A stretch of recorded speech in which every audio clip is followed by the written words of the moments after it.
प्रेरणापूर्ण जो प्रसंग है, जो जीवन में उन्होंने उतार चढ़ाव देखे और समाज में जो कार्य किया है, उनसे संबंधित उनके अनुभव आप लोगों के समझ करने के लिए आज हमने उनको आमंत्रित किया है। आज के हमारे मेहमान डॉक्टर ए.पी. सिंह जी हैं और मैं आप सभी को उनको आपकी समझ प्रस्तुत करता हूँ।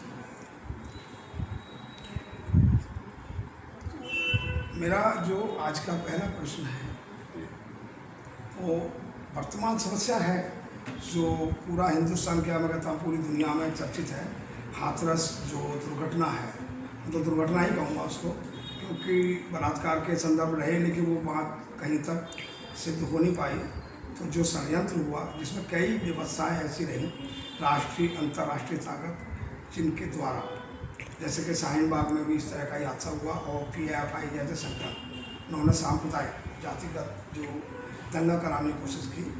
तो इसकी मुख्य पृष्ठभूमि क्या है और आप क्योंकि इसका पक्ष के बचाव पक्ष के एडवोकेट हैं और वहाँ आपको अपना जो जिम्मेदारी का निर्वहन कर रहे हैं, तो आपके क्या अनुभव हैं, आपने इस पूरे घटनाक्रम में किस दृष्टि से देखा है, उस पर अपने विचार दें, उसके बाद देखिए हाथरस जो बोला जा रहा है, बताया जा रहा रेप केस, पहली बात तो रेप है नहीं, MLC बता रही है जी। अब अभी तक की जो सबसे बड़ी खुशी की बात है, अच्छी बात है in the interest of justice कि हाथरस केस की CBI जांच के लिए जो माननीय मुख्यमंत्री योगी आदित्यनाथ जी ने आदेश किए थे, रिकमेंडेशन की थी कि इसको अनुशंसा की थी केंद्र से, वो केंद्र की अनुशंसा पर CBI ने हाथरस रेप केस को टेक ओवर कर लिया है, अपने हाथों में ले लिया है। ये आज की सबसे बड़ी खुशी की बात है।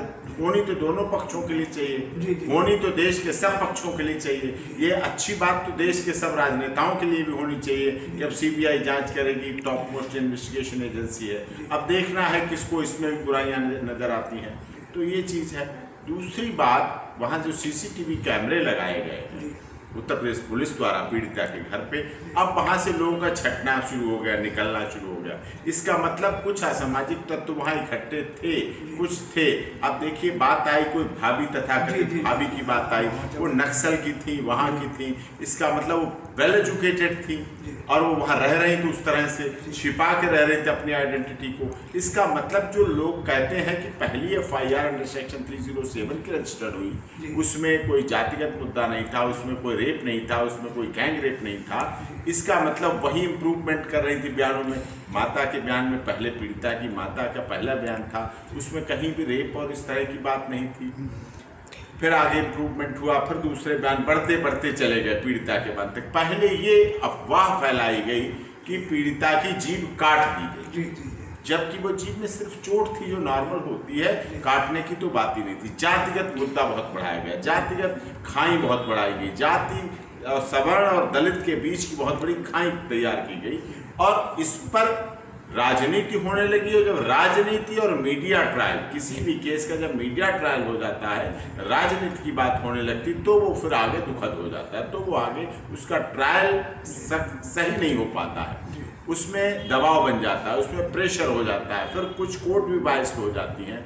इस तरह की चीज़ें हैं। ऐसा नहीं होना चाहिए किसी भी कीमत पर। जब उस केस में पहले FIR में अंडर सेक्शन 307 है, उस FIR को का मजमून जो कंप्लेंट है पीड़िता के सगे भाई ने लिखी, पीड़िता के सगे भाई का नाम भी संदीप है, पीड़िता के आरोपी का भी नाम संदीप है, उनमें संबंध था, मित्रता थी, अफेयर था। मैं तो इस अफेयर, मित्रता, प्री मैरिटल रिलेशन के सदैव खिलाफ रहा हूँ। मुझे तो नहीं पसंद, लेकिन अब हुआ है इस केस में तो वो देखने में मिल रहा है। 62 कॉल्स पीड़िता के फ़ोन के द्वारा, भाई के फ़ोन के द्वारा आरोपी के फ़ोन पे हुई, 42 कॉल आरोपी के फ़ोन से पीड़िता के उस पर फ़ोन पे हुई। तो ये बातें क्या कहती हैं? उससे 4 कॉल के दौरान 5.5 घंटे बात हुई टोटल कुल मिला के। तो इन बातों में क्या होता था? गांव के लोग तो बाहर जाके बात कर लेते हैं, गलियारे में बात कर लेते हैं, बाहर चौबारे में बात कर लेते हैं जाके। इसका मतलब कुछ ना कुछ संबंध इस तरह के रहे हैं जो पीड़ित पक्ष ने छुपाए। पीड़ित पक्ष अगर इस बात को उजागर करता, कहता तो ठीक बात मानी जाती, इसका मतलब वो छुपाया उन्होंने, कंसीलमेंट ऑफ फैक्ट है। एक और चीज छुपाई मीडिया ने भी, नेताओं ने भी और सबने। 2001 में जो आरोपी पक्ष है और पीड़ित पक्ष, पीड़िता रही है, उसके पिता ने संदीप के फादर पर 2001 में SC/ST एक्ट केस रजिस्टर कराया था।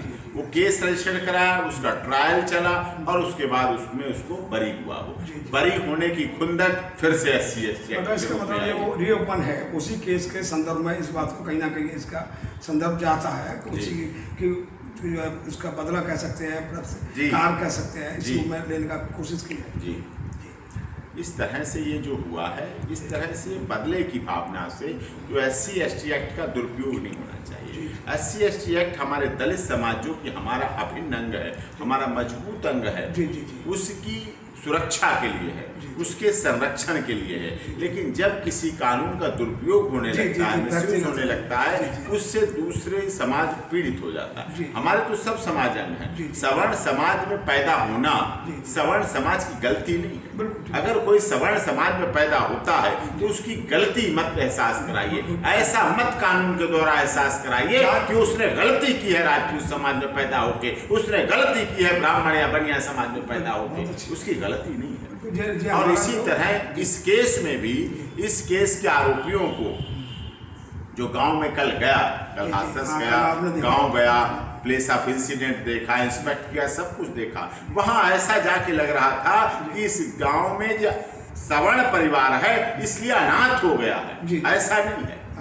वो गांव में है, गांव की उनकी अपनी समुदाय है, समाज है, सब कुछ है। लेकिन अगर कोई ये समझता है कि गांव जो आरोपियों का परिवार है अनाथ हो गया, ऐसा सोचना गलत है। उनके साथ इस देश के करोड़ों लोग साथ हैं, उनके साथ न्याय की लड़ाई में। एक बात कहूँगा